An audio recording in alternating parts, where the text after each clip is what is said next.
I'm Carrie Bentley with the Life Hack Method. Now, I'm what you'd call a naturally anxious person. It's just kind of how I'm wired on the spectrum from calm to anxious. I'm leaning towards the anxious side. And if you're the kind of person who picks your nails or grinds your teeth a lot, this video is for you. Here's 5 practices that help us anxious folks get more out of life and even get to that elusive state of calm every once in a while. Number 1, use the Life Hack Method.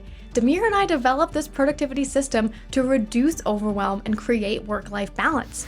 Managing your time well is a great way to reduce that frazzled feeling of being all over the place. We've got over 3,000 members using this system in Life Hack Tribe right now. It's best for professionals or entrepreneurs who are feeling like they have way too much to do. They want a way to reach their goals faster and the accountability to do so. So you can join at lifehackmethod.com/tribe or at the link in the description. If it's hard for you to stop working or even stop thinking about everything that needs to be done around the house, then the second one is for you. It's to divorce work from your sense of self-worth. Now, I love what I do for work, and it does contribute a lot to my personal fulfillment. However, it can be damaging when it comes to putting work down. So remember to respect your downtime just as much as your work time and practice letting things go undone, incomplete. It is a new skill for many of us, but so valuable. The third is an exercise called fear setting that you can do when you notice you're feeling particularly anxious about something. So you can use a piece of paper or just do it in your head. I find that paper is more effective. This was popularized by Tim Ferriss. So what you do is you ask yourself, what am I anxious about?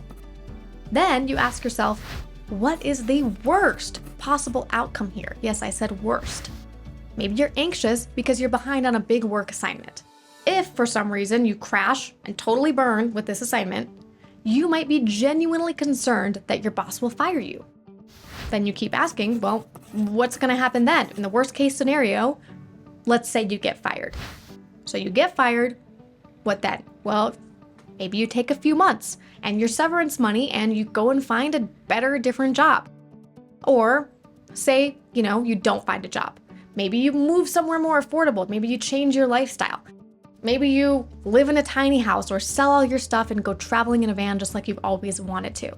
So if you truly play out this exercise to the very, very end, you might see that the worst isn't all that bad.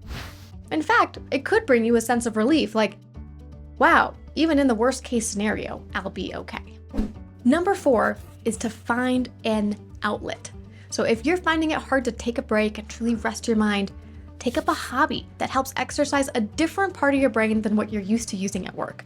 So right now, what I like using as an outlet is cooking and baking. At work, I'm thinking strategically all the time. Whereas when I'm cooking, I'm just following instructions. So it's a really nice change of pace. And number 5 is to practice Stoicism. This is an ancient Greek philosophy that teaches us how to be calm and mentally strong in difficult situations. It's like having a superpower for your mind. Stoicism teaches us to focus on what we can control.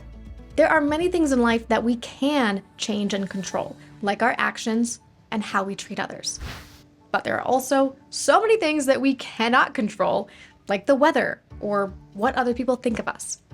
So Stoicism reminds us to focus on just the things we can control and not worry too much about the things we can't. So whenever you feel too anxious, ask yourself, what is something inside my control that I could do now to maintain my inner tranquility? It might be a little bit uncomfortable at first, but it takes you so much closer to that state of calm that you've been looking for. So that was 5 tips for us anxious folks to use. I would love to hear yours in the comments. Thanks so much for watching, and I'll see you next time.